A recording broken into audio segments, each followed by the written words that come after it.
vamos estudar hoje a dilatação térmica. O que a gente chama de dilatação térmica? É a variação de, no mínimo, uma dimensão linear em função da variação de temperatura. Observe que aqui, para facilitar a nossa vida, nós vamos separar os corpos sólidos, líquidos e o estado gasoso. É apenas para não ficar muito difícil para a gente entender as coisas. Então, vamos ver hoje, excepcionalmente, apenas a dilatação de sólidos e de líquidos. Ainda assim, vamos começar separando esses dois para evitar confusão. Então, vamos começar vendo apenas a dilatação dos sólidos. Observe.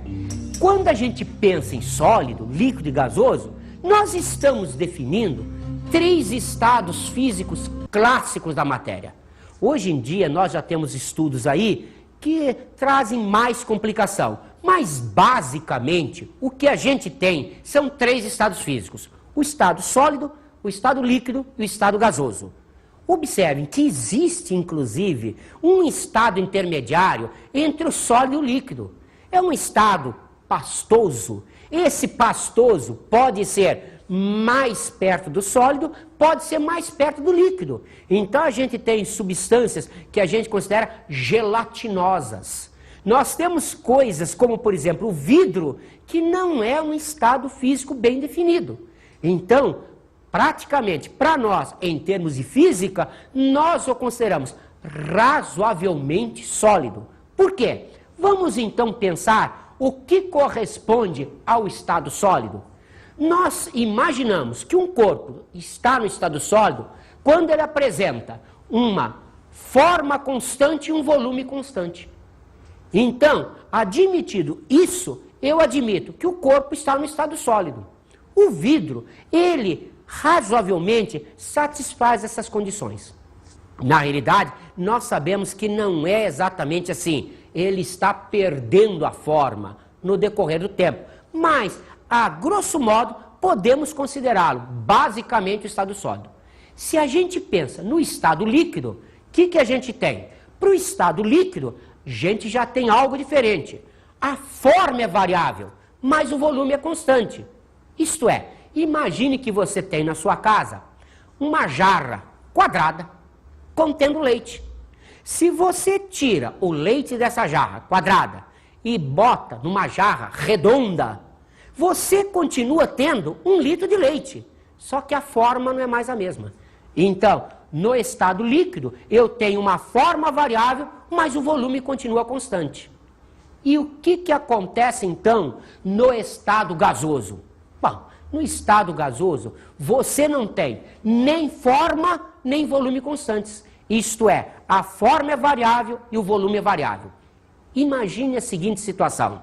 Você tem um tubinho bem pequenininho e imagine, hipoteticamente, que você tivesse 2 moléculas ali de um gás. O que acontece? Essas moléculas estariam o mais distante uma da outra. Então estariam na ponta desse tubinho. Aí você abre dentro de uma sala esse tubinho. As 2 moléculas vão se afastar mais de tal maneira que elas procuram ocupar o maior volume possível. Evidentemente, todos vocês já perceberam isso. Quando entra geralmente uma colega usando um perfume daqueles clássicos numa sala, imediatamente aquele odor vai aparecer na sala inteira. Por que isso? Porque as moléculas gasosas do perfume vão se fixar a moléculas de ar e vão se separando. Então, daqui a pouco, toda a sala está impregnada do perfume. A dilatação linear, então, será estudada para sólidos. De que tipo? Sólidos tais que uma dimensão, o comprimento, é tão maior que as outras dimensões que eu não preciso me preocupar com elas. Então, quando eu estudo a dilatação de um fio, de um trilho, eu só considero a dilatação em relação ao seu comprimento. Então, vamos imaginar a seguinte situação. Eu tenho aqui 2 barras, tais que o comprimento é tão maior que a espessura que eu não estou preocupado com a espessura, só me preocupo com o que acontece com o comprimento.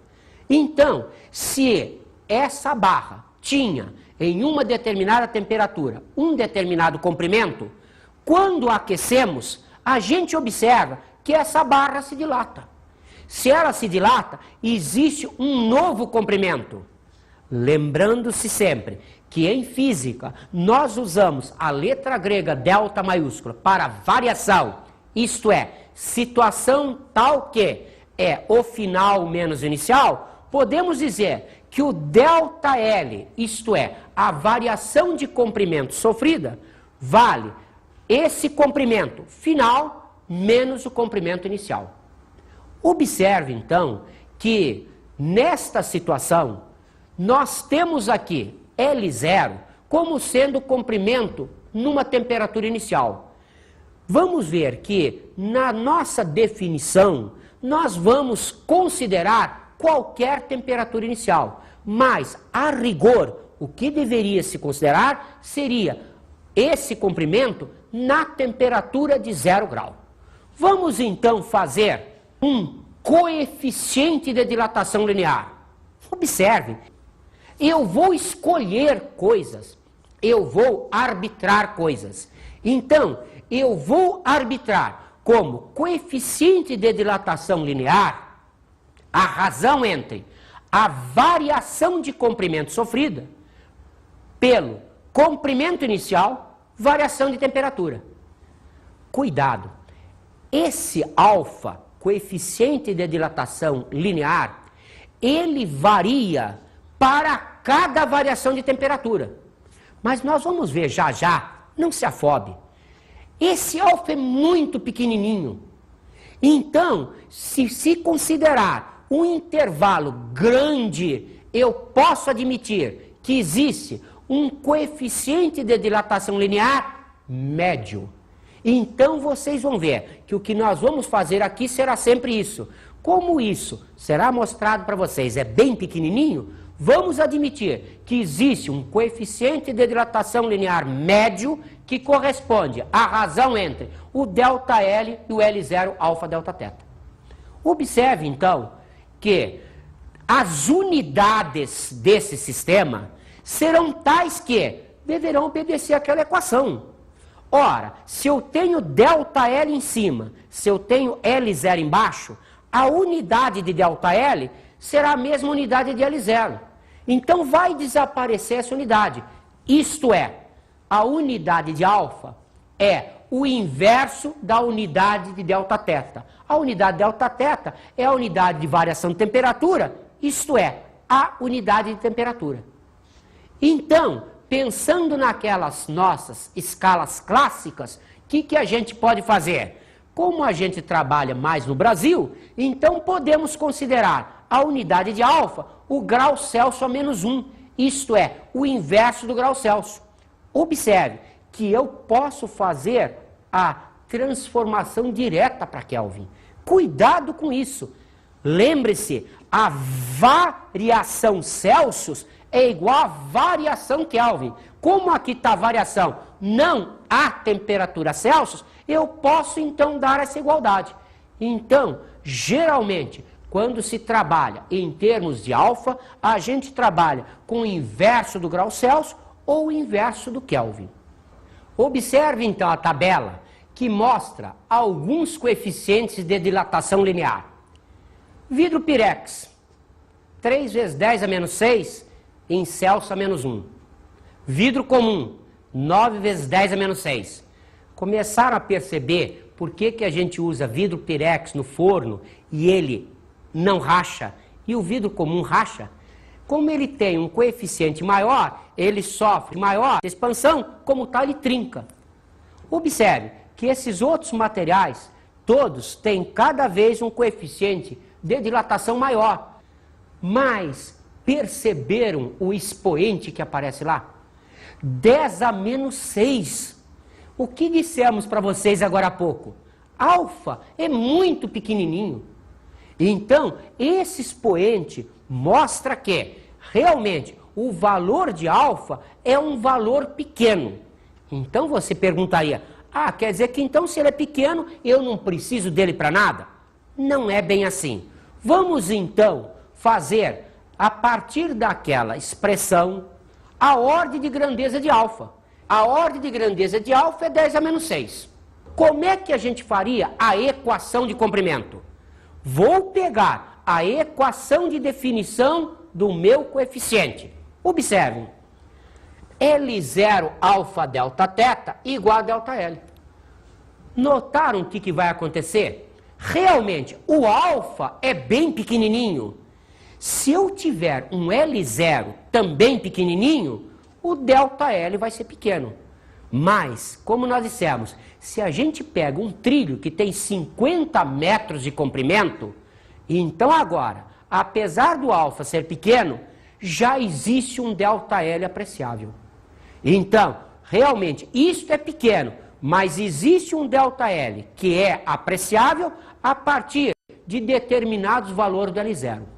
Observe que outra vez temos aí o delta L, definido como L menos L0. Então, se eu passar esse termo para o lado de cá, o que nós vamos ter? L igual L0 mais L0 alfa delta θ. Podemos, para ficar mais bonitinha a expressão, colocar esse L0 em evidência. Então fica L igual a L0, 1 mais alfa delta θ. Observe que esta equação, então, me dá o comprimento de um corpo considerado linear, isto é, um fio, uma barra, um trilho, em função do seu comprimento inicial e do binômio de dilatação correspondente. Esse termo aqui representa o binômio de dilatação linear correspondente.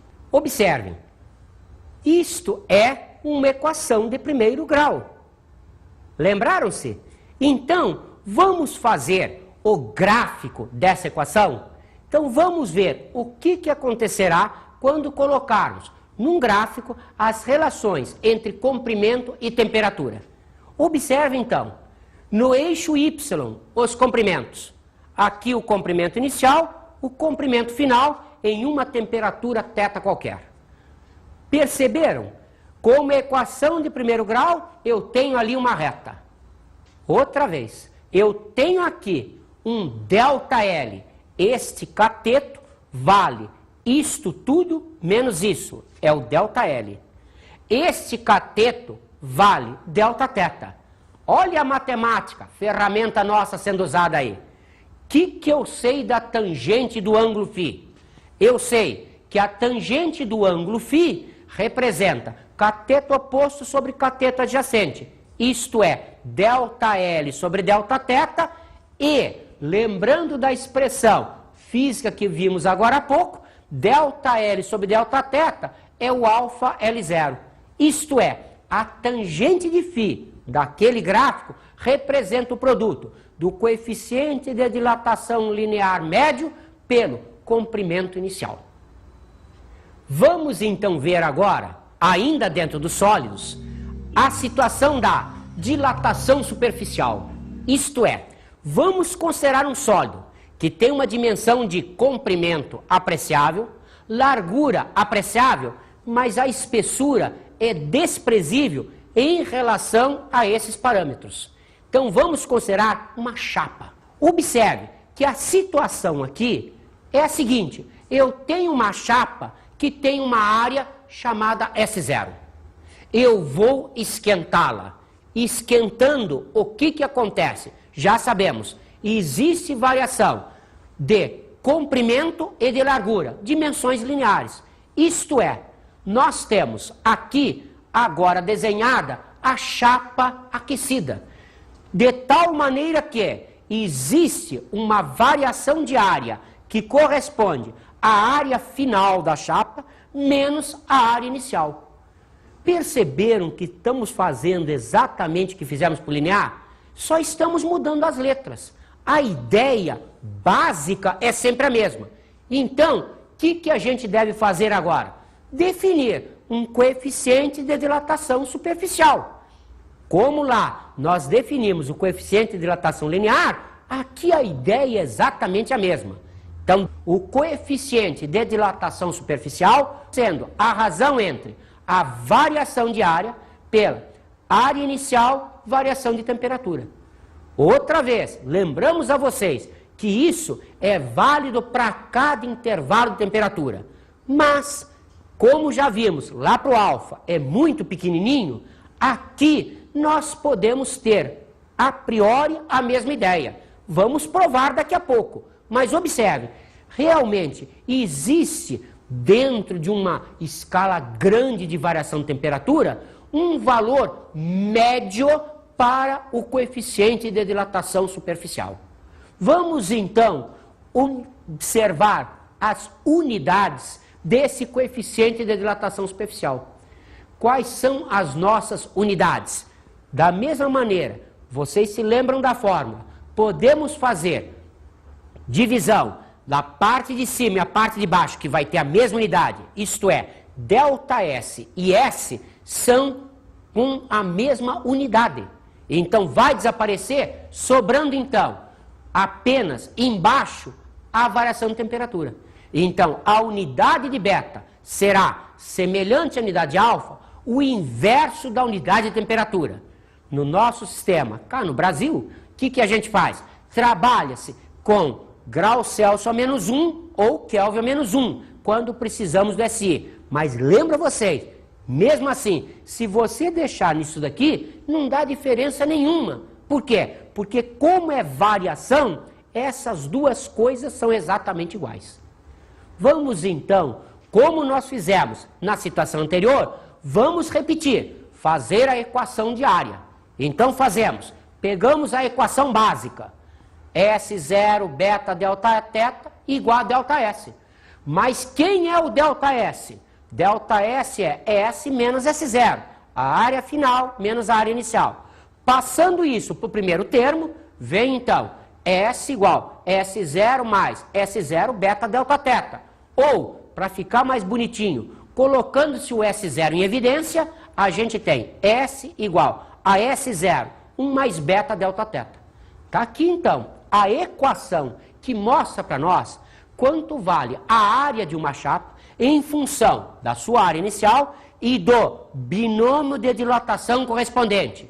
Isto é, a área de uma chapa é o produto dessa área inicial pelo binômio de dilatação superficial correspondente. Vamos então ver a relação que existe entre o coeficiente de dilatação linear e o coeficiente de dilatação superficial. Observe, o que nós podemos escrever? S igual a S0, 1 mais beta delta θ. Equação já definida. Podemos escrever aqui também L igual a L0, 1 mais alfa delta θ. Também já foi definida. E se eu elevar os dois lados ao quadrado, não altera nada o valor da equação.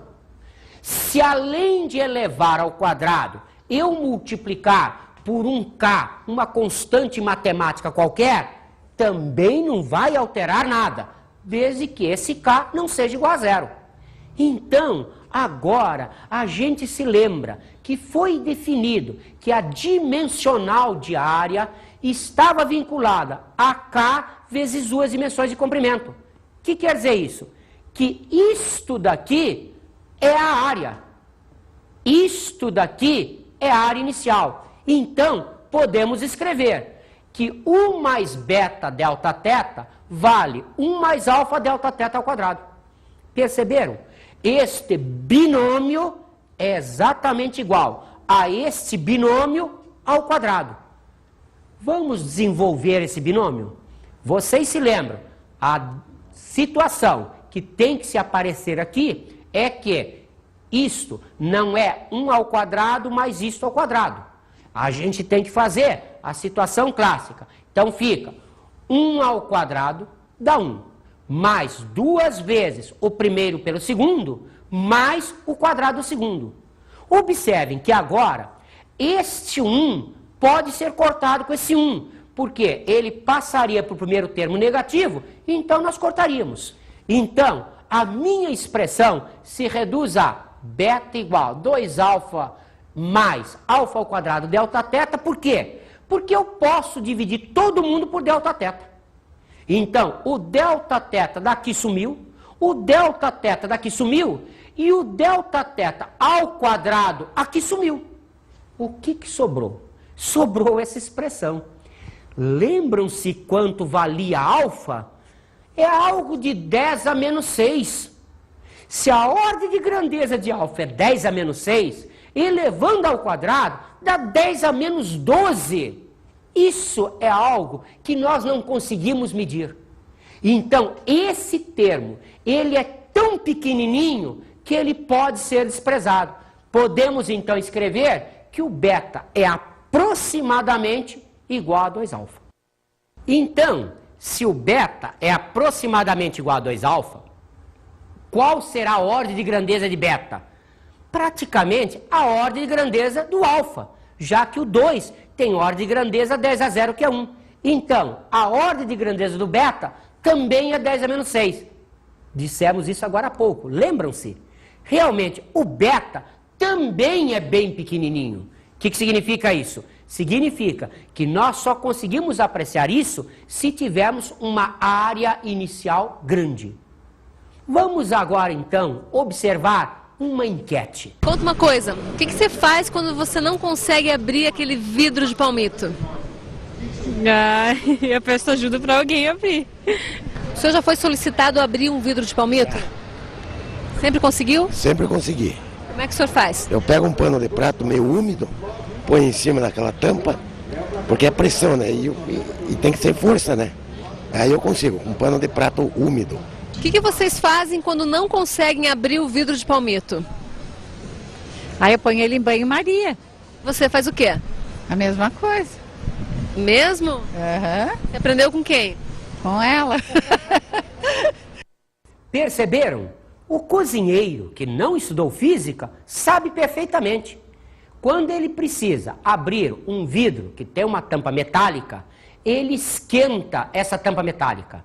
Por quê? A tampa representa basicamente uma chapa com orifício.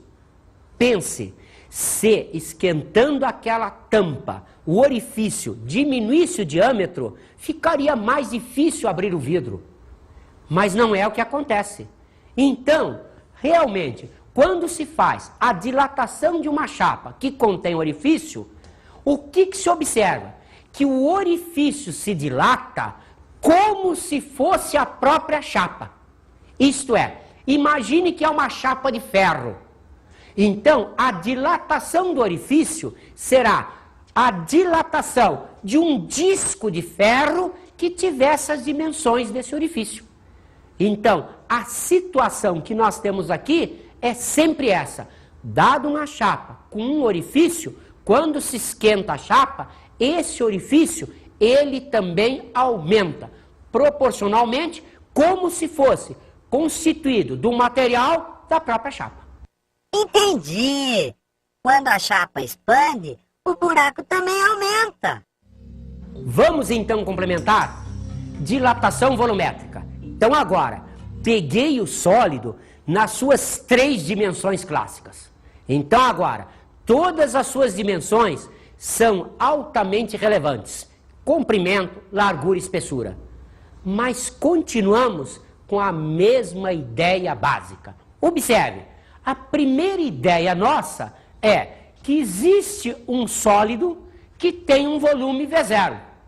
Quando aquecido, o que acontece? Observe, as dimensões lineares vão aumentar.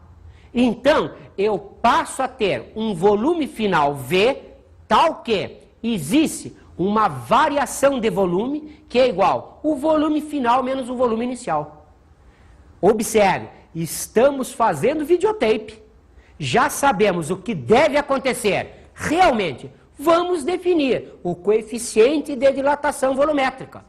Pela mesma ideia anterior, o coeficiente sendo a relação entre a variação que esse volume sofre pelo volume inicial, variação de temperatura. Perceberam que estamos trabalhando sempre com a mesma ideia. Então, outra vez, esse coeficiente, ele é variável para cada variação de temperatura. Como? Vamos mostrar que ele tem uma variação pequena. Por quê? Porque ele é pequeno. Vamos então admitir que isto daqui tem um valor médio que pode ser considerado uma grande escala de temperatura. Então, observe que as unidades de coeficiente de dilatação superficial obedecem ao mesmo padrão anterior.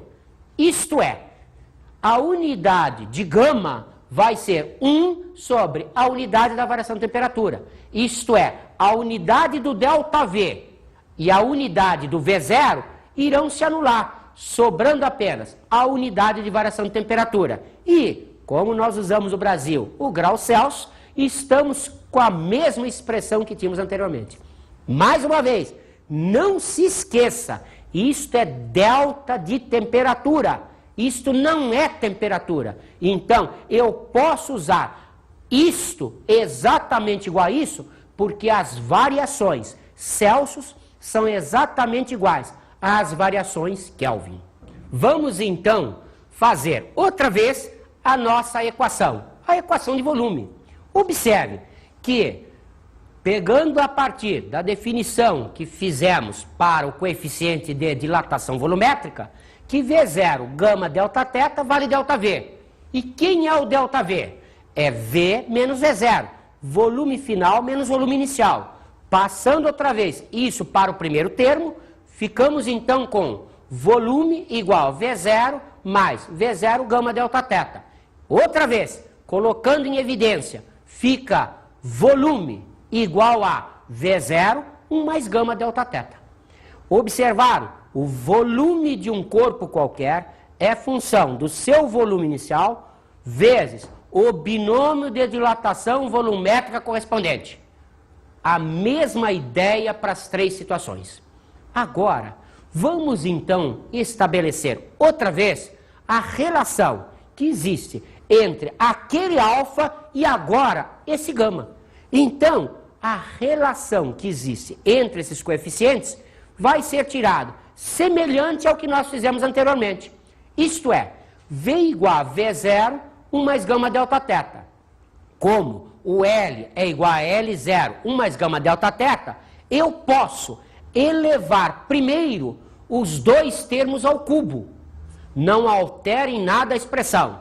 Então eu tinha L igual a L0, 1 mais gama delta θ. Elevei ao cubo. Depois, vou multiplicar pela constante matemática K, diferente de zero. Não alterou em nada a expressão. Mas, lembrando-se da equação dimensional lá de volume, eu sei que KL3 corresponde a volume. KL03 corresponde a V0. O que significa isso? Que este binômio deve ser exatamente igual a esse binômio ao cubo. Então, se 1 mais gama delta θ vale 1 mais gama alfa delta θ ao cubo, vamos fazer essa elevação? Então, cuidado agora. Elevando-se isso ao cubo, como ficaria? O cubo do primeiro, 1, mais 3 vezes o quadrado do primeiro, continua sendo 1, vezes o segundo, mais 3 vezes o primeiro vezes o quadrado do segundo, está aqui o quadrado do segundo, mais o cubo do segundo, então o cubo do segundo está aqui. Observe, outra vez, que esse 1 será cortado com esse 1. Então, esse 1 passa para cá, vem negativo, desaparece. Observe que o delta θ é termo comum, então posso dividir tudo por delta θ. Então fica gama igual 3α, mais 3α ao quadrado delta θ, mais alfa ao cubo delta θ ao quadrado. Perceberam? Isto daqui já discutimos anteriormente, que é muito pequenininho, porque a ordem de grandeza de alfa é 10 a menos 6. Então isso é 10 a menos 12, conclusão, isto pode ser desprezado. Puxa, se isso vai ser desprezado, imaginem isto, que é 10 a menos 6 ao cubo, isso é 10 a menos 18. Isso nem existe. Então, podemos jogar esses dois termos fora, porque são desprezíveis, ficamos então com gama aproximadamente igual a 3α. Perceberam? A ordem de grandeza do alfa é 10 a menos 6. O que significa isso? Quando eu multiplicar por 3, que tem ordem de grandeza 10 a 0, lembram-se, é aquela raiz que a gente tinha discutido? Então, o que acontece? Como 3 vai ter uma ordem de grandeza 10 a 0, a ordem de grandeza que eu vou ter para o gama deve ser a mesma ordem de grandeza do alfa e do beta, isto é, 10 a menos 6. Vamos então à dilatação agora dos líquidos. Observe, em líquidos não existe fio, não existe chapa, isto é, toda dilatação será considerada dilatação volumétrica. Mas nós temos aqui um problema a considerar. Observem que a minha expressão continua igual à anterior. O ΔV, a variação de volume, será V0 gama delta θ. Mas vamos simular uma situação em que eu tenha um líquido dentro de um vaso. Então, vamos ver o que nós chamamos de dilatação aparente. Observe, se a gente considerar um vaso completamente cheio de um líquido e aqui um outro recipiente, tal que aqui nesse vaso existe um bico, quando eu esquentar esse líquido, eu estarei esquentando também o vaso. Isto é, quando eu esquento o líquido, obrigatoriamente derrama uma certa parcela aqui. A primeira ideia que eu tenho é que a dilatação do líquido foi o que extravasou. Cuidado! Lembre-se, o vaso também sofreu dilatação. Isto é, o que a gente pode dizer? Que a dilatação que o líquido sofreu é a dilatação que o vaso sofreu, mais essa parte extravasada. Essa parte extravasada nós chamamos de dilatação aparente. Então, observe que se a gente substitui pela expressão clássica, V0 gama do líquido delta θ, V0 gama do vaso delta θ, chamando a isso de dilatação aparente, nós podemos então, simplificando, escrever que a dilatação aparente vale o V0 vezes a diferença entre o gama real do líquido e o gama do vaso, vezes essa variação de temperatura. Mas por que a água expande quando congela? Não deveria diminuir? Observe, a água, apesar do elemento comum para nós, ela faz uma dilatação anômala. O que significa isso? Que existe um intervalo onde ela faz justamente o contrário. Então, mostramos aqui um gráfico da variação do volume em função da temperatura. O que se observa? Nesse ponto, 4 graus Celsius, eu tenho o volume mínimo. Observe, então, entre 0 e 4, a água faz dilatação anômala. Em vez de aquecida ela se dilatar, ela aquecida se contrai. Quando resfriada, acontece o vice-versa. Quando resfriada de 4 a 0, ela se dilata. Então, por isso que a gente tem em erosões glaciais, em lugares muito frios, rochas sendo arrebentadas por veios de água que entraram na pedra e quando se forma o gelo, estoura a pedra. Por isso que você tem que tomar cuidado quando coloca uma garrafa de cerveja ou de refrigerante dentro do congelador.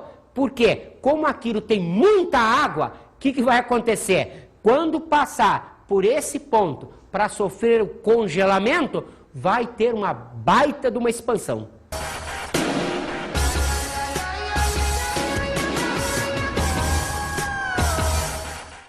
A nossa dica de estudo de hoje se refere muito mais à matemática do que à física. Lembre-se, aqui nós precisamos trabalhar com potências de 10. Senão, a gente fica fazendo conta o tempo inteiro. Então, lembre-se, matemática, dá uma espiadinha lá nos produtos, nas divisões, sempre usando as potências de 10.